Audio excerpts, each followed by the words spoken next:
Hola, us explicaré la meva experiència en aquest bibliovacances. Aquest és el primer llibre que m'he llegit, El bosc dels somnis perduts. En aquest llibre, la senyora Son desapareix.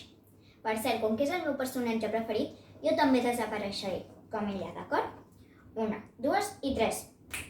Tachan! Què, us ha agradat?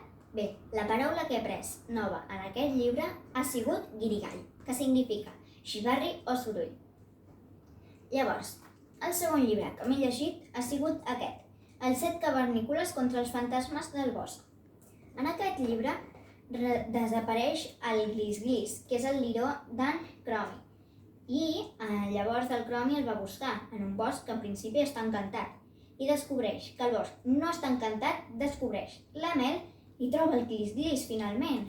La paraula que he après en aquest llibre ha sigut garbuix, que vol dir que una cosa està molt embolicada. El tercer llibre que he llegit ha sigut En un bosque de hoja caduca. En aquest llibre la Lucía Alfaro conserva un llibre seu de quan era petita. Ens el llegeix i explica i recorda coses. I la paraula que he après en aquest llibre ha sigut remoure, que vol dir recordar.